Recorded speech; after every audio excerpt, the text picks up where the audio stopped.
পেটে কেমন দিছে রে, মনে হয় পাতলা বিছানা হইছে রে। তাড়াতাড়ি আব্বার কাছে যাই, ডাক্তারের কাছে যাবো। পাতলা বিছানা হইছে, তাড়াতাড়ি ডাক্তারের কাছে নিয়ে যাও। তাড়াতাড়ি চলো বাবা, চলো বাবা, তোর ডাক্তারের কাছে নিয়ে যাই। ডাক্তার কোনে? আমার ছেলের পেটে ব্যথা হইছে। আপনারা বসেন, ডাক্তার সাহেব আসতেছে। ফকির বাবা, ডাক্তার চলে আইছে রে। রুগী পাতি নাই, যায় চেম্বারে কি করব, দেখি যায় রুগী আছে নাকি, তাড়াতাড়ি যায় দেখি। মেলা রুগী পাতি তো দেখা যাচ্ছে রে, আজকে একটু কামাই মানে হবে না, আজকে যায় দেখি। এই কম্পাউন্ডার, রুগী কে কে আছে তাড়াতাড়ি নিয়ে আসো, আমার আবার আরেক জায়গায় রুগী দেখতে যাইতে হবে। একজন আছে পেটে ব্যথার রোগী, আমি তাড়াতাড়ি নিয়ে আসতেছি। ডাক্তার সাহেব তাড়াতাড়ি দেখেন, আমার ছেলের পেটে ব্যথা হয়েছে। দেখি তো কি অবস্থা, দেখি কি হয়েছে, এদিকে আসো তো দেখি।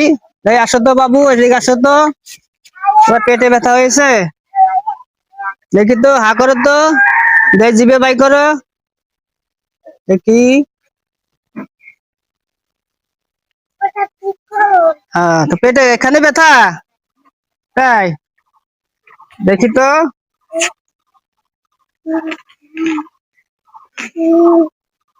খালি পেট নামতেছে না, বাস। আচ্ছা, আমি ওষুধ লিখে দিয়েছি, ঠিক আছে, বাড়ি যাইয়ে লাফায়ে ভাত খাবা, ঠিক আছে, লাফাই লাফাই ভাত খালি পরে ঠিক হয়ে যাবে রে, ঠিক আছে। লাফাই লাফাই ভাত খাওয়ার কথা, আমার পেট খিদে দেবে। আমার তো এখনো পেটে ব্যথা ভালো হলো না, তাড়াতাড়ি আব্বুর কাছে যাই। তাহলে তাড়াতাড়ি আবার ডাক্তারের কাছে চলো।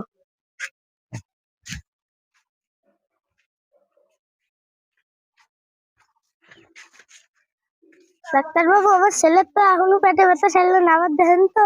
এখনো পেটে ব্যথা সারে নাই? হ্যাঁ, না। ইস রে, আরে অবস্থা। যেমন তাহলে ইনজেকশন দেওয়া লাগবে, ইনজেকশন দিলে পারে হয়তো ঠিক হয়ে যেতে পারে।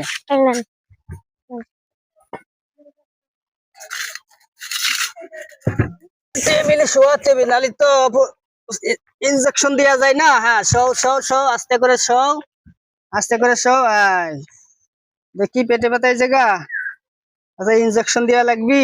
ডাক্তার আসতে ইনজেকশন দেন, আমি কলাম ব্যথা পাই। আচ্ছা দেখি তো বাবু, ঘর তো দেখি।